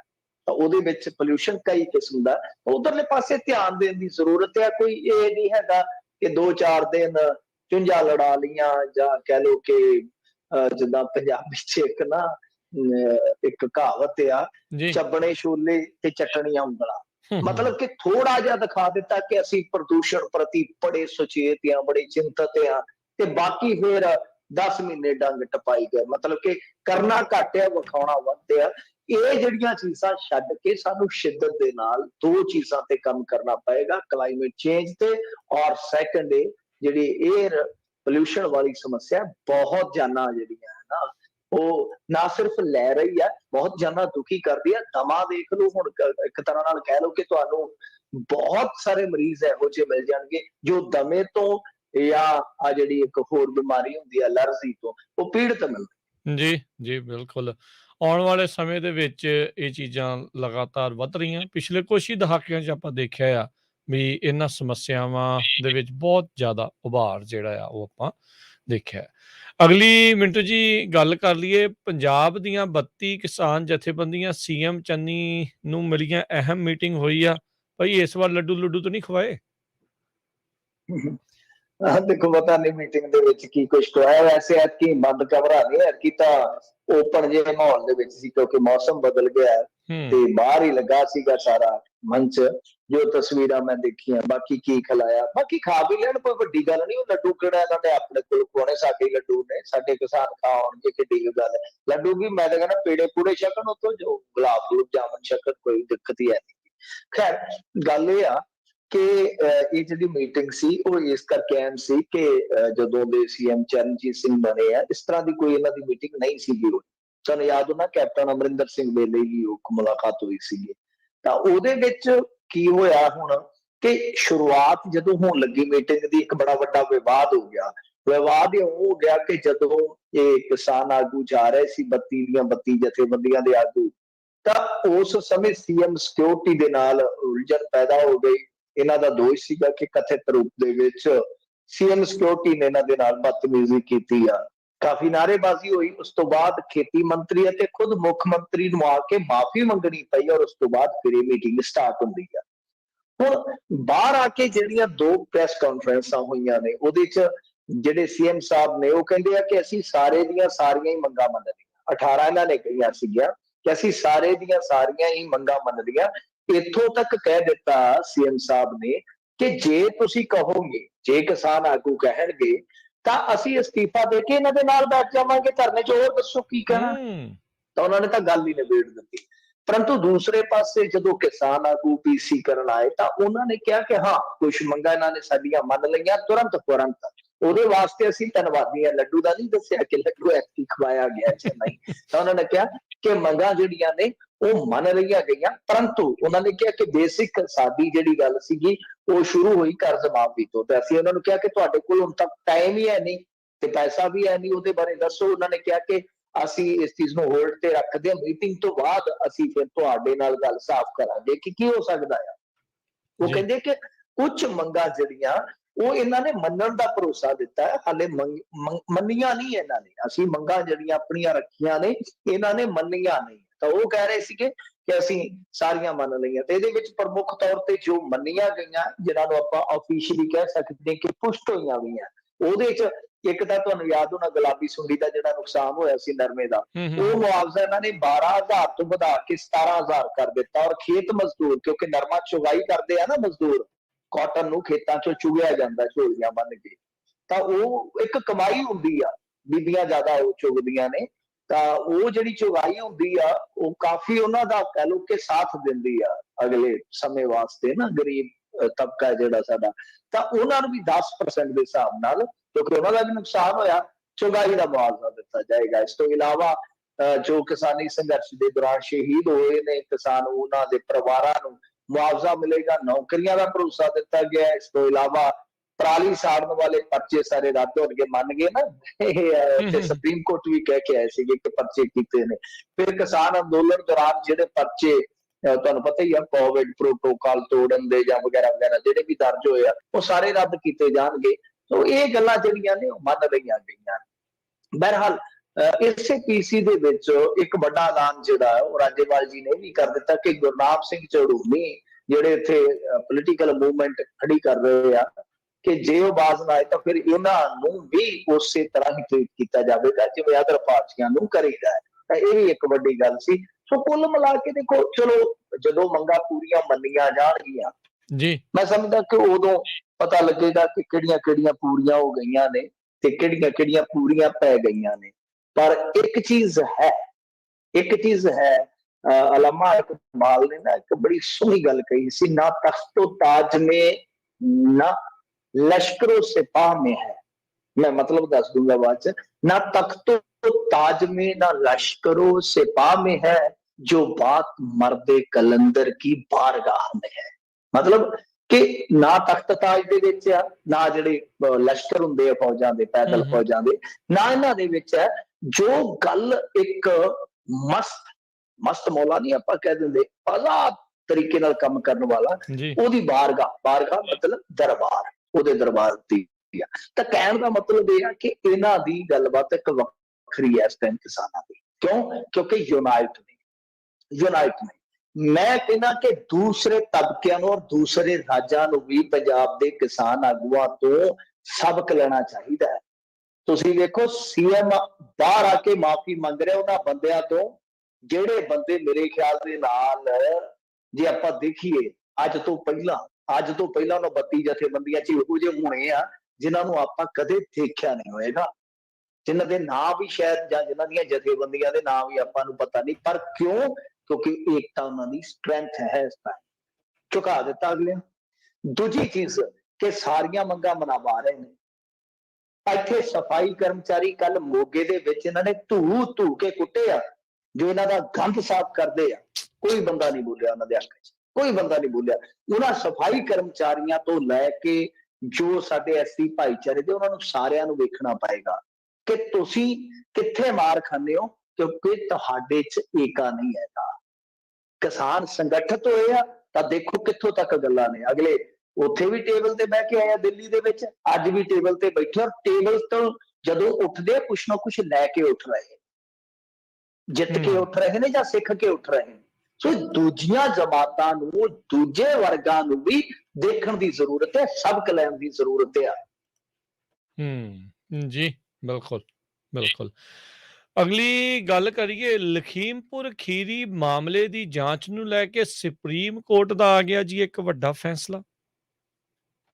ਹਾਂਜੀ, ਦੇਖੋ ਵੱਡਾ ਫੈਸਲਾ ਆ ਗਿਆ ਹੈ। ਸੁਪਰੀਮ ਕੋਰਟ ਨੇ ਇਸ ਮਾਮਲੇ ਦੇ ਵਿੱਚ ਸਾਬਕਾ ਜਿਹੜੇ Punjab and Haryana high court ਦੇ ਜੱਜ ਆ ਰਾਕੇਸ਼ ਕੁਮਾਰ ਜੀ ਜੈਨ, ਇਹਨਾਂ ਨੂੰ ਨਿਯੁਕਤ ਕਰ ਦਿੱਤਾ ਹੈ ਇੱਕ ਅਬਜ਼ਰਵਰ ਦੇ ਤੌਰ ਤੇ। ਮਤਲਬ ਕਿ ਹੁਣ ਇਹਨਾਂ ਦੀ ਦੇਖ ਰੇਖ ਵਿੱਚ ਜਾਂਚ ਪੜਤਾਲ ਅੱਗੇ ਵਧੇਗੀ, ਕਿਉਂਕਿ ਐਸਆਈਟੀ ਤਾਂ ਯੂਪੀ ਦੀ ਹੈ ਨਾ, ਯੂਪੀ ਪੁਲਿਸ ਦੀ ਆ। ਯੂਪੀ ਪੁਲਿਸ ਦੀ ਵੀ ਐਸਆਈਟੀ ਦੇ ਵਿੱਚ ਮੇਰੇ ਖਿਆਲ ਦੇ ਨਾਲ ਚੇਂਜ ਹੋ ਗਿਆ ਵਾ। ਤਾਂ ਇਹਨਾਂ ਦੀ ਨਿਗਰਾਨੀ ਹੇਠ ਇਹ ਜਾਂਚ ਪੜਤਾਲ ਜਿਹੜੀ ਹੈ ਨਾ ਉਹ ਅੱਗੇ ਵਧੇਗੀ। ਸੋ ਇਹ ਅੱਜ ਦੀ ਕਹਿ ਲਓ ਕਿ ਵੱਡੀ ਖਬਰ ਆ। ਔਰ ਇਹ ਵੀ ਖਬਰ ਤੁਹਾਨੂੰ ਦੇ ਦੇਵਾਂ, ਵੈਸੇ ਤੁਹਾਨੂੰ ਸ਼ਾਇਦ ਪਤਾ ਲੱਗ ਗਿਆ ਹੋਵੇਗਾ ਕਿ ਉਹ ਜਿਹੜਾ ਟੈਨੀ ਦਾ ਮੁੰਡਾ ਆ ਮੋਨੂ ਭਈਆ, ਉਹਦੀ ਜ਼ਮਾਨਤ ਅਰਜ਼ੀ ਜਿਹੜੀ ਆ ਖਾਰਜ ਹੋ ਗਈ ਸੀ। ਕਾਫੀ ਤਲਖ ਟਿੱਪਣੀਆਂ ਕੀਤੀਆਂ ਨੇ ਕੋਰਟ ਨੇ ਉਹਦੇ ਵਿੱਚ ਵੀ ਕਿ ਇਹ ਸਾਰਾ ਕੁਝ ਜਾਣਬੁੱਝ ਕੇ ਕੀਤਾ ਗਿਆ। ਇਹ ਵੀ ਆਇਆ ਕਿ ਮੌਕੇ ਤੇ 65 ਗਵਾਹਾਂ ਨੇ ਉਹਨੂੰ ਦੇਖਿਆ। ਸੋ ਇਸ ਕਰਕੇ ਇਹ ਦੋ ਵੱਡੀਆਂ ਖਬਰਾਂ ਨੇ, ਨੋਟ ਕਰ ਲਿਓ। ਜਿਹੜੇ ਵੀ ਲਖੀਮਪੁਰ ਖੀਰੀ ਵਾਲੀ ਘਟਨਾ ਨੂੰ ਫੋਲੋ ਕਰਨਾ ਚਾਹੁੰਦੇ ਜਾਂ ਉਹਦਾ ਫੋਲੋ ਜਿਹੜਾ ਲੈਣਾ ਚਾਹੁੰਦੇ ਆ, ਤਾਂ ਬਹਰਹਾਲ ਜਾਂਚ ਪੜਤਾਲ ਹੋਏਗੀ। ਹੁਣ ਜਾਂਚ ਪੜਤਾਲ ਇਉਂ ਨਹੀਂ ਹੈ ਕਿ ਆਪਣੇ ਪੱਧਰ ਤੇ ਆਜ਼ਾਦਾਨਾ ਤਰੀਕੇ ਨਾਲ ਯੂਪੀ ਪੁਲਿਸ ਕਰੇਗੀ, ਬਲਕਿ Punjab and Haryana high court ਦੇ ਸਾਬਕਾ ਜੱਜ ਰਾਕੇਸ਼ ਕੁਮਾਰ ਜੀ ਜੈਨ ਹੈ ਜਿਹੜੇ, ਉਹ ਉਹਨੂੰ ਇੱਕ ਤਰ੍ਹਾਂ ਨਾਲ ਕਹਿ ਲਓ ਕਿ ਲੀਡ ਕਰਨਗੇ ਜਾਂ ਨਿਗਰਾਨੀ ਕਰਨਗੇ। ਤਾਂ ਇਹਨਾਂ ਦੀ ਨਿਗਰਾਨੀ ਹੇਠ ਹੀ ਇਹ ਜਾਂਚ ਪੜਤਾਲ ਅੱਗੇ ਵਧੇਗੀ। ਵੱਡੀ ਨਿਊਜ਼ ਹੈ ਵੀ ਕਿਸਾਨੀ ਨੂੰ ਲੈ ਕੇ। ਜੀ ਜੀ। ਤੇ ਖਬਰਾਂ ਅਗਲੀਆਂ ਦੇ ਵਿੱਚ ਵੀ ਵੱਧਦੇ ਹਾਂ ਤੇ ਨਾਲ ਹੀ ਆਪਣੇ ਸਰੋਤਿਆਂ ਨੂੰ ਅਸੀਂ ਇਹ ਦੱਸਣਾ ਚਾਹੁੰਦੇ ਹਾਂ, ਪੰਜਾਬੀ ਰੇਡੀਓ USA ਦੇ ਉੱਤੇ ਹਰ ਵਰੇ ਜਿਹੜਾ ਜਨਮ ਸਥਾਨ ਗੁਰਦੁਆਰਾ ਸਾਹਿਬ ਨਨਕਾਣਾ ਸਾਹਿਬ ਪਾਕਿਸਤਾਨ ਤੋਂ ਜਿਹੜੀ ਕਵਰੇਜ ਆ ਉਹ ਦਿੱਤੀ ਜਾਂਦੀ ਆ। ਸੋ ਅੱਜ ਕੱਲ੍ਹ ਤੇ ਪਰਸੋਂ ਇਹ 3 ਦਿਨ ਉੱਥੋਂ ਜਿਹੜੀ ਕਵਰੇਜ ਆ ਪੰਜਾਬੀ ਰੇਡੀਓ USA ਦੇ ਰੇਡੀਓ ਨੈਟਵਰਕ ਪੂਰੇ ਦੇ ਉੱਤੇ ਤੇ ਵੈਬ ਚੈਨਲਸ ਦੇ ਉੱਤੇ ਜਿਹੜੀ ਆ ਉਹ ਦਿਖਾਈ ਜਾਵੇਗੀ। ਸੋ ਸਾਰਿਆਂ ਨੂੰ ਅਸੀਂ ਬੇਨਤੀ ਕਰਦੇ ਹਾਂ ਵੀ ਜ਼ਰੂਰ ਪੰਜਾਬੀ ਰੇਡੀਓ USA ਦਾ YouTube channel, fan page, Facebook ਦਾ ਉਸਨੂੰ ਲਾਈਕ ਕਰਕੇ ਰੱਖੋ। ਵੱਖ-ਵੱਖ ਸਮੇਂ ਦੇ ਉੱਤੇ ਜਿਹੜੀ ਇਹ ਸਮਾਗਮਾਂ ਦੀ ਕਵਰੇਜ ਆ ਤੁਹਾਡੇ ਤੱਕ ਜਿਹੜੀ ਉਹ ਪਹੁੰਚਾਈ ਜਾਵੇਗੀ। ਸਾਹਿਬ ਸ੍ਰੀ ਗੁਰੂ ਨਾਨਕ ਦੇਵ ਮਹਾਰਾਜ ਜੀ ਦੇ ਆਗਮਨ ਪੁਰਬ ਨੂੰ ਸਮਰਪਿਤ ਹਰ ਵਾਰੀ ਪੰਜਾਬੀ ਰੇਡੀਓ USA ਦੁਆਰਾ ਇਹ ਕਵਰੇਜ ਜਿਹੜੀ ਉੱਥੋਂ ਤੁਹਾਡੇ ਸਾਰਿਆਂ ਤੱਕ ਪਹੁੰਚਾਈ ਜਾਂਦੀ ਆ ਤੇ ਜ਼ਰੂਰ ਉਸ ਦੇ ਨਾਲ ਜੁੜਿਓ ਜੀ। ਤੇ ਆਪਾਂ ਮਿੰਟੂ ਜੀ ਅਗਲੀ ਜਿਹੜੀ ਖਬਰ ਉਸ ਦੇ ਉੱਤੇ ਗੱਲ ਕਰ ਲਈਏ। ਜਿਹੜਾ ਬਿੱਟੂ ਸੀਗਾ ਪ੍ਰੇਮੀ, ਜਿਹੜਾ ਉਸ ਦਾ ਪਰਿਵਾਰ ਹਾਈ ਕੋਰਟ ਦੇ ਵਿੱਚ ਗਿਆ ਆ, ਨੋਟਿਸ ਵੀ ਜਾਰੀ ਹੋਇਆ। ਹਾਂਜੀ ਹਾਂਜੀ, ਉਸ ਤੋਂ ਪਹਿਲਾਂ ਇੱਕ ਹੋਰ ਬੜੀ ਵੱਡੀ ਬਿਗ ਬ੍ਰੇਕਿੰਗ ਆ ਰਹੀ ਹੈ। ਉਹ ਇਹ ਆ ਕਿ ਬਿਕਰਮ ਸਿੰਘ ਮਜੀਠੀਆ ਵੀ ਚੱਲ ਗਏ ਨੇ ਹਾਈ ਕੋਰਟ ਦੇ ਵਿੱਚ ਡਰੱਗ ਰਿਪੋਰਟ ਨੂੰ ਲੈ ਕੇ ਕਿ ਮੈਨੂੰ ਪਾਰਟੀ ਬਣਾਇਆ ਜਾਵੇ। ਤਫਸੀਲ ਦੀ ਹਾਲੇ ਉਡੀਕ ਆ ਕਿ ਉਹਨਾਂ ਨੇ 124 ਪੰਨਿਆਂ ਦੀ ਜਿਹੜੀ ਪਟੀਸ਼ਨ ਦਾਖਲ ਕੀਤੀ, ਉਹਦਾ ਗਰਾਊਂਡ ਕੀ ਹੈ, ਪਰ ਉਹਨਾਂ ਨੇ ਕਿਹਾ ਕਿ ਮੈਨੂੰ ਵੀ ਢੇਰ ਬਣਾਇਆ ਜਾਵੇ ਕਿਉਂਕਿ ਮੈਨੂੰ ਇਸ ਮਾਮਲੇ 'ਚ ਘੜੀਸਿਆ ਜਾ ਰਿਹਾ। ਬਿਗ ਬ੍ਰੇਕਿੰਗ ਹੈ ਇਸ ਮਾਮਲੇ 'ਚ ਕਿਉਂਕਿ ਕੱਲ ਨੂੰ ਸੁਣਵਾਈ ਹੈ। ਇਹਦਾ ਮਤਲਬ ਇਹ ਹੈ ਕਿ ਮਾਮਲਾ ਹੋਰ ਪੇਚੀਦਾ ਹੋ ਗਿਆ। ਖੈਰ ਜੇ ਆਪਾਂ ਦੇਖੀਏ ਤਾਂ ਮਾਮਲਾ ਇੱਧਰ ਵੀ ਪੇਚੀਦਾ ਬਣਦਾ ਜਾ ਰਿਹਾ। ਜਿਵੇਂ ਤੁਸੀਂ ਜ਼ਿਕਰ ਕੀਤਾ ਕਿ ਨੋਟਿਸ ਦਾ ਮਤਲਬ ਕੀ ਹੁੰਦਾ ਕਿ ਕਿਸੇ ਵੀ ਪਟੀਸ਼ਨ ਨੂੰ ਪ੍ਰਵਾਨ ਕਰ ਲਿਆ ਗਿਆ। ਮਤਲਬ ਇੱਕ ਤੇ ਇਹ ਹੈ ਕਿ ਕੋਈ ਵੀ ਐਰਾ ਗੈਰਾ ਉੱਠ ਕੇ ਪਟੀਸ਼ਨ ਪਾਏਗਾ ਤਾਂ ਇਹਦਾ ਮਤਲਬ ਇਹ ਨਹੀਂ ਹੈ ਕਿ ਹਾਈ ਕੋਰਟ ਜਾਂ ਸੁਪਰੀਮ ਕੋਰਟ ਉੱਤੇ ਟਾਈਮ ਜ਼ਾਇਆ ਕਰੇਗਾ। ਪਹਿਲਾਂ ਇਹ ਦੇਖਿਆ ਜਾਂਦਾ ਹੈ ਕਿ ਕੀ ਸੁਣਵਾਈ ਯੋਗ ਹੈ ਜਾਂ ਨਹੀਂ। ਤਾਂ ਇਸ ਮਾਮਲੇ ਦੇ ਵਿੱਚ ਇਸ ਪਰਿਵਾਰ ਨੂੰ ਮੁੱਢਲੇ ਤੌਰ ਤੇ ਇਹ ਰਾਹਤ ਮਿਲੀ ਹੈ ਕਿ ਇਹਨਾਂ ਨੇ ਇਸ ਪਟੀਸ਼ਨ ਨੂੰ ਪ੍ਰਵਾਨ ਕਰ ਲਿਆ ਕਿ ਇਹਨਾਂ ਨੇ ਹਾਈ ਕੋਰਟ ਨੇ। ਔਰ ਨੋਟਿਸ ਕਿਹਨੂੰ ਹੋਇਆ, ਨੋਟ ਕਰ ਲਓ, ਪੰਜਾਬ ਸਰਕਾਰ, DGP ਰਣਵੀਰ ਖੱਟੜਾ, ADGP ਈਸ਼ਵਰ ਤੇ CBI ਸਮੇਤ ਕਈ ਪੁਲਿਸ ਅਧਿਕਾਰੀਆਂ, ਮਤਲਬ ਕਿ ਬਹੁਤ ਸਾਰੀਆਂ ਪਾਰਟੀਆਂ ਬਣਾ ਲਈਆਂ ਗਈਆਂ ਇਸ ਮਾਮਲੇ 'ਚ। ਇਹ ਬਿੱਟੂ ਕੌਣ ਸੀ ਮੈਂ ਯਾਦ ਕਰਵਾ ਦੇਣਾ ਜਿਨ੍ਹਾਂ ਨੂੰ ਭੁੱਲ ਗਿਆ ਹੋਵੇ। ਇਹਨੂੰ ਫੜ ਕੇ ਲਿਆਂਦਾ ਸੀਗਾ ਮਹਿੰਦਰਪਾਲ ਬਿੱਟੂ, ਇਹਦਾ ਪੂਰਾ ਨਾਮ ਆ, ਹਿਮਾਚਲ ਤੋਂ। ਉੱਥੇ ਦੁਕਾਨ ਵਗੈਰਾ ਕਰ ਰਿਹਾ ਸੀਗਾ। ਤਾਂ ਉਸ ਤੋਂ ਬਾਅਦ ਇਹਨੇ ਕਹਿੰਦੇ ਆ ਕਿ ਕਨਫੈਸ ਕੀਤਾ ਸੀਗਾ। ਪਰ ਇੱਥੇ ਹੀ ਇੱਕ ਟਵਿਸਟ ਆ ਰਿਹਾ ਕਿਉਂਕਿ 2019 ਦੇ ਵਿੱਚ ਨਾਭਾ ਜੇਲ੍ਹ ਅੰਦਰ ਇਹਨੂੰ ਕਤਲ ਕਰ ਦਿੱਤਾ ਗਿਆ ਸੀਗਾ। ਕਿਹੜੀਆਂ ਪਰਿਸਥਿਤੀਆਂ ਸਨ ਆਪਾਂ ਨੂੰ ਨਹੀਂ ਪਤਾ ਕਿਉਂਕਿ ਅੰਦਰ ਦੀ ਦੁਨੀਆ ਇੱਕ ਵੱਖਰੀ ਦੁਨੀਆ ਹੁੰਦੀ ਆ। ਬਹਰਹਾਲ ਵੱਡਾ ਟਵਿਸਟ ਇਸ ਕਹਾਣੀ 'ਚ ਕੀ ਆਇਆ, ਉਹ ਇਹ ਆਇਆ ਕਿ ਇਹਦੀ ਇੱਕ ਡਾਇਰੀ ਮਿਲੀ ਹੈ ਜਿਹੜੀ ਜੇਲ੍ਹ ਦੇ ਵਿੱਚ ਲਿਖੀ ਗਈ ਦੱਸੀ ਜਾਂਦੀ ਹੈ। ਹੁਣ ਆਪਾਂ ਪੁਸ਼ਟੀ ਨਹੀਂ ਕਰ ਸਕਦੇ ਕਿ ਉਹਦੀ ਹੱਥ ਲਿਖੀ ਹੈ, ਪਰ ਉਹਦੇ ਅੰਸ਼ ਜਿਹੜੇ ਆ ਉਹ ਥੋੜੇ ਬਹੁਤੇ ਮੈਂ ਐਕਸੈਸ ਕੀਤੇ ਆ। ਉਹਦੇ ਵਿੱਚ ਬਹੁਤ ਵੱਡੀਆਂ ਗੱਲਾਂ ਲਿਖੀਆਂ ਗਈਆਂ। ਵੱਡੀਆਂ ਗੱਲਾਂ ਵੈਸੇ ਤੇ ਕੇਸ ਦੇ ਲਿਹਾਜ਼ ਨਾਲ ਕੋਈ ਵੱਡੀਆਂ ਨਹੀਂ ਹੈ, ਪਰ ਜੋ ਉਹਨੇ ਦੱਸੀਆਂ ਆਪ ਬੀਤੀਆਂ। ਉਹ ਕਹਿੰਦਾ ਹੈ ਕਿ ਹਿਮਾਚਲ 'ਚ, ਮੈਂ ਸੰਖੇਪ ਦੇ ਵਿੱਚ ਕਿਉਂਕਿ ਬਹੁਤ ਲੰਮੀ ਚੌੜੀ ਡਾਇਰੀ ਹੈ ਜਿਹਨੇ ਕੋਈ ਐਕਸੈਸ ਕੀਤੀ ਹੈ, ਤਾਂ ਉਹਦੇ ਵਿੱਚ ਉਹਨੇ ਇੱਕ ਗੱਲ ਕਹੀ ਹੈ ਸਾਫ਼ ਤੌਰ ਤੇ ਕਿ ਮੈਨੂੰ ਉੱਥੋਂ ਫੜ ਕੇ ਲਿਆਂਦਾ ਗਿਆ ਔਰ ਉਸ ਤੋਂ ਬਾਅਦ ਮੇਰੇ ਤੇ ਤਸ਼ੱਦਦ ਦਾ ਇੱਕ ਅੰਨਾ ਦੌਰ ਚੱਲਿਆ। ਮਤਲਬ ਕਿ ਉਹਨੇ ਸਭ ਕੁਝ ਦੱਸਿਆ ਕਿ ਕਿਸ ਤਰ੍ਹਾਂ ਮੈਨੂੰ ਨੰਗਾ ਕੀਤਾ ਜਾਂਦਾ ਸੀ, ਕਿਸ ਤਰ੍ਹਾਂ ਗੁਪਤ ਅੰਗਾਂ ਤੇ ਕਰੰਟ ਵਗੈਰਾ ਲਾਏ ਜਾਂਦੇ ਸੀਗੇ। ਔਰ ਮੈਂ ਉਹਨਾਂ ਨੂੰ ਵਾਰ-ਵਾਰ ਕਿਹਾ ਕਿ ਭਾਈ ਮੇਰੀ ਸ਼ਰਧਾ ਹੈ ਗੁਰੂ ਸਾਹਿਬ ਦੇ ਵਿੱਚ, ਮੈਂ ਇਸ ਤਰ੍ਹਾਂ ਨਹੀਂ ਕਰ ਸਕਦਾ, ਪਲੀਜ਼ ਏਦਾਂ ਨਾ ਕਰੋ। ਬਾਅਦ ਦੇ ਵਿੱਚ ਮੈਨੂੰ ਧਮਕਾਇਆ ਗਿਆ ਕਿ ਤੇਰਾ ਪਰਿਵਾਰ ਕੱਟੜਪੰਥੀਆਂ ਤੋਂ ਖਤਮ ਕਰਵਾ ਦੇਵਾਂਗੇ, ਤੈਨੂੰ ਨਾਭੇ ਜੇਲ੍ਹ 'ਚ ਭੇਜ ਕੇ ਮਰਵਾ ਦੇਵਾਂਗੇ ਵਗੈਰਾ ਵਗੈਰਾ। ਔਰ ਮੇਰੇ ਪਰਿਵਾਰ ਦੀ ਜਦੋਂ ਗੱਲ ਆਈ ਤੇ ਮੈਂ ਟੁੱਟ ਗਿਆ। ਫਿਰ ਮੈਂ ਉੱਥੋਂ ਫਿਰ ਕਨਫੈਸ਼ਨ ਜਿਹੜਾ ਹੈ ਉਹ ਆਪਣਾ ਸਟਾਰਟ ਕੀਤਾ। ਔਰ ਜੱਜ ਕੋਲ ਜਿਹੜਾ ਕਨਫੈਸ ਹੋਇਆ ਉਹਦਾ ਵੀ ਜ਼ਿਕਰ ਆ ਕਿ ਸਾਰਾ ਪੁਲਿਸ ਨੇ ਬਕਾਇਦਾ ਆਪਣੀ ਨਿਗਰਾਨੀ 'ਚ ਕਰਵਾਇਆ ਸੀਗਾ। ਮਤਲਬ ਕਿ ਪੁਲਿਸ ਜੱਜ ਦੇ ਚੈਂਬਰ ਤੱਕ ਖੜੀ ਹੋਈ ਸੀ ਕਿ ਜੇ ਤੂੰ ਮਾੜੀ ਮੋਟੀ ਵੀ ਗੱਲ ਇੱਧਰ ਉੱਧਰ ਕਰੇਗਾ, ਅਫਸਰ WhatsApp ਕਾਲ ਤੇ ਬਿਲਕੁਲ ਨਾਲੋਂ ਨਾਲ ਗੱਲਬਾਤ ਕਰ ਰਹੇ ਸਨ ਕਿ ਜੇ ਤੂੰ ਮਾੜਾ ਮੋਟਾ ਵੀ ਸਾਡੇ ਮਿੱਥੇ ਦੇ ਅਨੁਸਾਰ ਇੱਧਰ ਉੱਧਰ ਨਾ ਚੱਲਿਆ ਤੇ ਤਦੇ ਹੀ ਤੇਰੇ ਨਤੀਜੇ ਹੋਰ ਤੈਅ ਕਰ ਦਿੱਤੇ ਜਾਣਗੇ। ਤਾਂ ਬਹਰਹਾਲ ਇਹ ਮੈਂ ਤੁਹਾਨੂੰ ਸੰਖੇਪ 'ਚ ਦੱਸਿਆ ਜਿਹੜਾ ਇੱਧਰੋਂ ਪੱਖ ਆ। ਠੀਕ, ਇਸ ਡਾਇਰੀ ਨੂੰ ਗਰਾਊਂਡ ਬਣਾ ਗਿਆ ਕਿਉਂਕਿ ਦੱਸਣਾ ਜ਼ਰੂਰੀ ਹੈ। ਮੈਂ ਨਹੀਂ ਕਹਿ ਰਿਹਾ ਕਿ ਕੌਣ ਸਹੀ ਆ ਕੌਣ ਗਲਤ ਆ, ਕਿਉਂਕਿ ਤੇ ਹੁਣ ਜੋ ਵੀ ਕਰਨਾ ਹੈ ਅਦਾਲਤਾਂ ਨੇ ਤੈਅ ਕਰਨਾ ਹੈ, ਗਵਾਹਾਂ ਨੇ ਸਥਾਪਿਤ ਕਰਨਾ ਹੈ, ਸਬੂਤਾਂ ਨੇ ਸਥਾਪਿਤ ਕਰਨਾ ਹੈ। ਪਰ ਇਸ ਮਾਮਲੇ ਦੇ ਵਿੱਚ ਟਵਿਸਟ ਇਸ ਗੱਲ ਦਾ ਆ ਸਕਦਾ ਆ ਕਿ ਇਹ ਜਾਂਚ ਪੜਤਾਲ ਜੇ ਅੱਡ ਤੋਂ CBI ਨੂੰ ਚਲੇ ਜਾਂਦੀ ਹੈ। ਕਿਉਂ? ਕਿਉਂਕਿ ਉਹ ਜਿਹੜੀ ਡਾਇਰੀ ਆ ਉਹਦੇ ਵਿੱਚ ਉਹ ਬੰਦਾ ਧੁੜਕੂ ਜ਼ਾਹਰ ਕਰਦਾ ਹੈ ਕਿ ਨਾਭੇ ਭੇਜ ਦਿੱਤਾ ਗਿਆ ਤੇ ਮੈਨੂੰ ਲੱਗਦਾ ਕਿ ਬਹੁਤ ਜਲਦੀ ਮੇਰਾ ਮਰਡਰ ਹੋ ਜਾਏਗਾ। ਔਰ ਇਸ ਸਾਜ਼ਿਸ਼ ਦੇ ਵਿੱਚ ਇਹ ਪੁਲਿਸ ਜਿਹੜੀ ਹੈ, ਹੁਣ ਪੀੜਤ ਪਰਿਵਾਰ ਦਾ ਦੋਸ਼ ਇਹੀ ਹੈ, ਆਪਾਂ ਪੀੜਤ ਕਹਾਂਗੇ ਕਿਉਂਕਿ ਇਸ ਟਾਈਮ ਉਹ ਵਿਕਟਮ ਬਣ ਕੇ ਗਏ ਨੇ ਹਾਈ ਕੋਰਟ ਦੇ ਵਿੱਚ, ਤਾਂ ਉਹਨਾਂ ਦਾ ਕਹਿਣਾ ਹੈ ਕਿ ਭਾਈ ਇਹਦਾ ਕਤਲ ਜਿਹੜਾ ਹੈ ਉਹ ਪੁਲਿਸ ਦੀ ਮਿਲੀ ਭਗਤ ਦੇ ਨਾਲ ਹੋਇਆ। ਤਾਂ ਜੇ ਇਹ ਮਾਮਲਾ ਇੱਧਰ ਨੂੰ ਤੁਰ ਪੈਂਦਾ ਜਾਂਚ ਪੜਤਾਲ ਵਾਲਾ, ਤਾਂ ਇਸ ਮਾਮਲੇ ਦੇ ਵਿੱਚ ਵੀ ਇਹ ਨਜ਼ਰ ਟਵਿਸਟ ਹੋਏਗਾ ਜੀ। ਜੀ ਜੀ ਬਿਲਕੁਲ। ਅਗਲੀ ਮਿੰਟੋ ਜੀ ਆਪਾਂ ਜੇ ਗੱਲ ਕਰਦੇ ਜਾਈਏ, ਹਲਕਾ ਇੰਚਾਰਜ ਅਕਾਲੀ ਨੋਨੀ ਮਾਨ ਦੀ ਗ੍ਰਿਫਤਾਰੀ ਦੇ ਉੱਤੇ ਰੋਕ। ਹਾਂਜੀ ਦੇਖੋ, ਇਹ ਮਾਮਲਾ ਵੀ ਅੱਜ ਉੱਠਿਆ ਸੀਗਾ ਜਦੋਂ ਪੀਸੀ ਕੀਤੀ ਹੈ ਨਾ ਕਿਸਾਨ ਆਗੂਆਂ ਨੇ, ਤਾਂ ਉਹਨਾਂ ਨੇ ਕਿਹਾ ਕਿ ਉਹ ਗ੍ਰਿਫਤਾਰੀਆਂ ਨਹੀਂ ਹੋਈਆਂ, ਪਰ ਉਹਨਾਂ ਨੂੰ ਸ਼ਾਇਦ ਉਦੋਂ ਤੱਕ ਇਹ ਅਪਡੇਟ ਨਹੀਂ ਸੀਗੀ ਮਿਲੀ ਕਿ ਨੋਨੀ ਮਾਨ ਨੂੰ ਸਟੇ ਮਿਲ ਗਿਆ। ਤਾਂ ਤੁਹਾਨੂੰ ਪਤਾ ਹੀ ਹੈ ਕਿ ਜਦੋਂ ਸੈਸ਼ਨ ਕੋਰਟ ਚੋਂ ਜਾਂ ਹਾਈ ਕੋਰਟ ਦੇ ਵਿੱਚੋਂ ਜਾਂ ਕਿਤੋਂ ਵੀ ਸਟੇ ਮਿਲ ਜਾਂਦਾ ਤਾਂ ਸਾਰੀ ਕਾਨੂੰਨੀ ਕਾਰਵਾਈ ਜਿਹੜੀ ਆ ਨਾ ਉਹ ਇੱਕ ਵਾਰੀ ਰੋਕ ਦਿੱਤੀ ਜਾਂਦੀ ਹੈ। ਤਾਂ ਬਹਰਹਾਲ ਵੱਡੀ ਗੱਲ ਇਹੋ ਹੀ ਆ ਕਿ ਇਹਨਾਂ ਨੂੰ ਰਾਹਤ ਮਿਲ ਗਈ ਇਰਾਦਾ ਕਤਲ ਵਾਲੇ ਮਾਮਲੇ ਦੇ ਵਿੱਚ। ਵੈਸੇ ਆਮ ਤੌਰ ਤੇ ਇਹਨਾਂ ਕੇਸਾਂ ਦੇ ਵਿੱਚ ਸਟੇ ਹੁੰਦੇ ਨਹੀਂ ਹੈ, ਪਰ ਸਟੇ ਇਨਕੁਆਰੀਆਂ ਤੁਹਾਨੂੰ ਪਤਾ ਹੀ ਹੈ ਫਿਰ ਕਿਸ ਤਰ੍ਹਾਂ ਚੱਲਦੀਆਂ ਨੇ ਅੱਜ ਕੱਲ। ਤਾਂ ਗੱਲ ਇਹ ਆ ਕਿ ਚਲੋ ਠੀਕ ਆ, ਜੋ ਇਹਨਾਂ ਨੇ ਕੀਤਾ ਇਹ ਤੇ ਹੁਣ ਅਦਾਲਤ ਵੇਖੇਗੀ ਗਲਤ ਕੀ ਆ ਸਹੀ ਕੀ ਆ। ਨੋਨੀ ਮਾਨ ਹੋਰਾਂ ਨੇ ਜਿਸ ਤਰ੍ਹਾਂ ਗੱਡੀ ਡਰਾਈਵ ਕੀਤੀ, ਮੈਂ ਉਹਨੂੰ ਕਦੇ ਵੀ ਜਸਟੀਫਾਈਡ ਨਹੀਂ ਕਰੂੰਗਾ, ਕਿਉਂਕਿ ਦੇਖੋ ਗੱਲ ਇਹ ਆ ਕਿ ਕਿਸੇ ਵੀ ਹਾਲਤ ਦੇ ਵਿੱਚ ਤੁਸੀਂ ਕਿਸੇ ਦੀ ਲਾਈਫ ਨੂੰ ਰਿਸਕ ਤੇ ਨਹੀਂ ਲਿਜਾ ਸਕਦੇ। ਉਹਨੂੰ ਆਪਾਂ ਰਸ਼ ਡਰਾਈਵਿੰਗ ਕਹੀਏ ਜਾਂ ਕਾਤਲਾਨਾ ਡਰਾਈਵਿੰਗ ਕਹੀਏ, ਕੁਝ ਵੀ ਕਹਿ ਸਕਦੇ ਹਾਂ।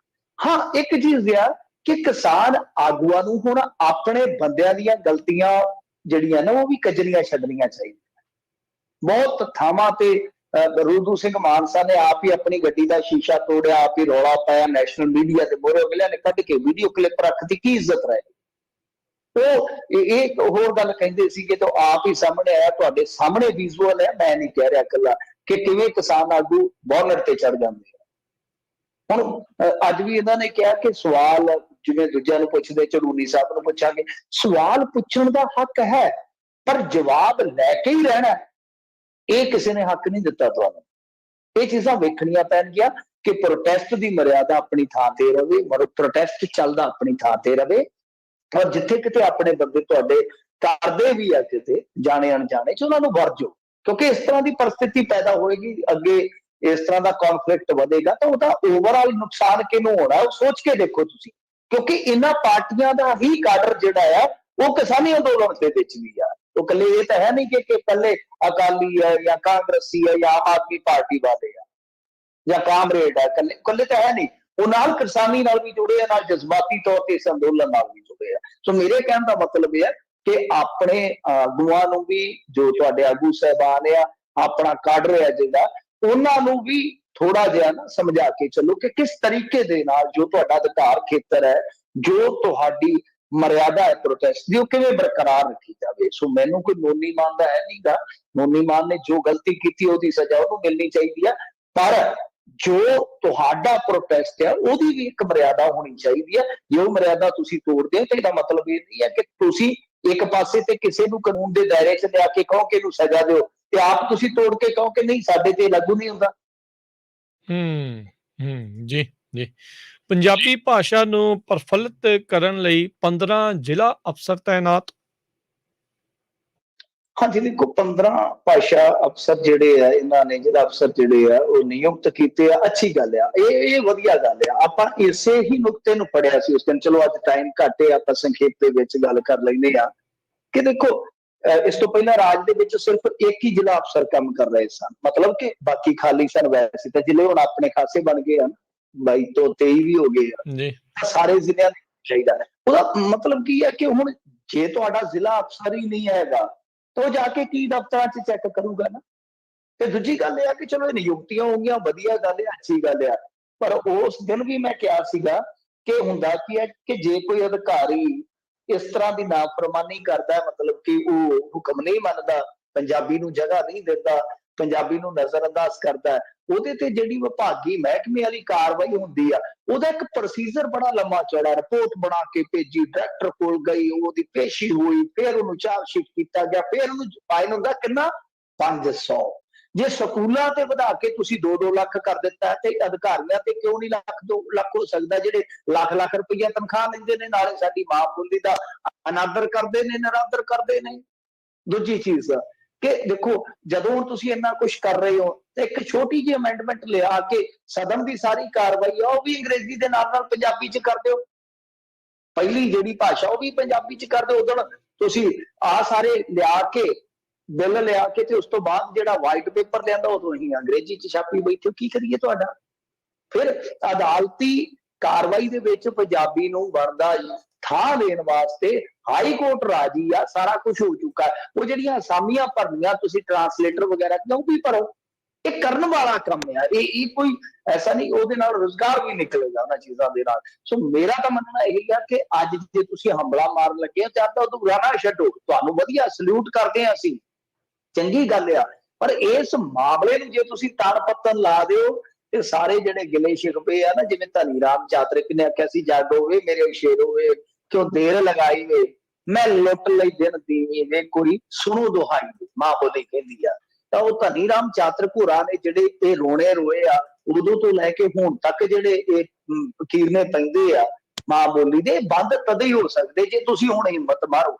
ਔਰ ਇੱਕ ਚੀਜ਼ ਤੁਹਾਨੂੰ ਹੋਰ ਦੱਸ ਦੇਵਾਂ ਕਿ ਜਿਵੇਂ ਸਾਡਾ ਭਾਸ਼ਾ ਐਕਟ ਆ, ਉਸੇ ਤਰ੍ਹਾਂ ਹਾਈਵੇ ਅਥਾਰਟੀ ਨੇ ਵੀ ਆਪਣੇ ਨਿਯਮਾਵਲੀ ਬਣਾਈ ਹੋਈ ਆ, ਉਹਦੇ ਵਿੱਚ ਵੀ ਖੇਤਰੀ ਭਾਸ਼ਾ ਨੂੰ ਕਹਿ ਲਓ ਕਿ ਪਹਿਲ ਦਿੱਤੀ ਜਾਂਦੀ ਆ। ਇਸ ਤੋਂ ਇਲਾਵਾ ਆਰਬੀਆਈ ਦੀ ਵੀ ਜੇ ਤੁਸੀਂ ਰੂਲ ਬੁੱਕ ਦੇਖੋਗੇ ਤਾਂ ਬੈਂਕਾਂ ਦੇ ਵਿੱਚ ਖੇਤਰੀ ਭਾਸ਼ਾ ਨੂੰ ਪਹਿਲ ਦਿੱਤੀ ਜਾਂਦੀ ਹੈ। ਸਾਡੇ ਇੱਥੇ ਕੀ ਆ ਕਿ ਜੇ ਤੁਸੀਂ ਕੁਝ % ਬੈਂਕਿੰਗ ਸੈਕਟਰ ਦੇ ਬੈਂਕਾਂ ਨੂੰ ਛੱਡ ਦਿਓਗੇ, ਬਾਕੀ ਸਾਰੀ ਮਾਂ ਬੋਲੀ ਨੂੰ ਸਾਡੀ ਨੂੰ ਇੱਥੇ ਨਜ਼ਰਅੰਦਾਜ਼ ਕਰਦੇ ਨੇ। ਔਰ ਉਹਦੇ ਚ ਇਹ ਕੀ ਆ ਕਿ ਅਨਪੜ੍ਹ ਤੇ ਅਨਪੜ੍ਹ ਖੁਆਰ ਵੀ ਹੁੰਦੇ ਨੇ ਮੇਰੇ ਵਰਗੇ ਜਿਹੜੇ ਆ, ਕਿ ਕੋਈ ਪੜ੍ਹਨ ਪੜ੍ਹਾਉਣ ਵਾਸਤੇ ਉਹਨਾਂ ਨੂੰ ਪੜ੍ਹਿਆ ਲਿਖਿਆ ਔਰ ਕੋਈ ਥੋੜਾ ਬਹੁਤਾ ਨਹੀਂ, ਚੰਗਾ ਪੜ੍ਹਿਆ ਲਿਖਿਆ ਬੰਦਾ ਚਾਹੀਦਾ ਅੰਗਰੇਜ਼ੀ ਚ ਕੰਮ ਸਮਝਣ ਵਾਸਤੇ। ਸੋ ਇਹ ਸਾਰੀਆਂ ਚੀਜ਼ਾਂ ਜਿਹੜੀਆਂ ਦਰੁਸਤ ਕਰਨ ਦੇ ਵਿੱਚ ਕੋਈ ਰਾਕਟ ਸਾਇੰਸ ਨਹੀਂ ਲੱਗਣੀ, ਹਿੰਮਤ ਹੀ ਲੱਗਣੀ ਆ। ਥੋੜੀ ਬਹੁਤੀ ਤੁਸੀਂ ਕਰ ਰਹੇ ਹੋ, ਥੋੜੀ ਬਹੁਤੀ ਸ਼ਿੱਦਤ ਦੇ ਨਾਲ ਹੋਰ ਕਰ ਦਿਓ ਤੇ ਕੰਮ ਬਣ ਜਾਏਗਾ। ਜੀ ਜੀ, ਤੇ ਮਿੰਟੂ ਜੀ ਬਹੁਤ ਬਹੁਤ ਸ਼ੁਕਰੀਆ, ਬਹੁਤ ਧੰਨਵਾਦ। ਮਿਲਦੇ ਹਾਂ ਜੀ ਫਿਰ ਅਗਲੀ ਵਾਰ। ਸਤਿ ਸ੍ਰੀ ਅਕਾਲ ਜੀ। ਸਤਿ ਸ੍ਰੀ ਅਕਾਲ ਜੀ। ਤੇ ਸਰੋਤਿਓ, ਇੱਥੇ ਹੀ ਸਾਡੇ ਅੱਜ ਦੇ ਪ੍ਰੋਗਰਾਮ ਦੀ ਸਮਾਪਤੀ। ਅਗਲੀ ਵਾਰ ਤੱਕ ਲਈ ਇਜਾਜ਼ਤ। ਮੇਰੇ ਵੱਲੋਂ ਵੀ ਸਭ ਨੂੰ ਪਿਆਰ ਭਰੀ ਸਤਿ ਸ੍ਰੀ ਅਕਾਲ। ਸੁਣਦੇ ਰਹੋ ਜੀ ਪੰਜਾਬੀ ਰੇਡੀਓ USA।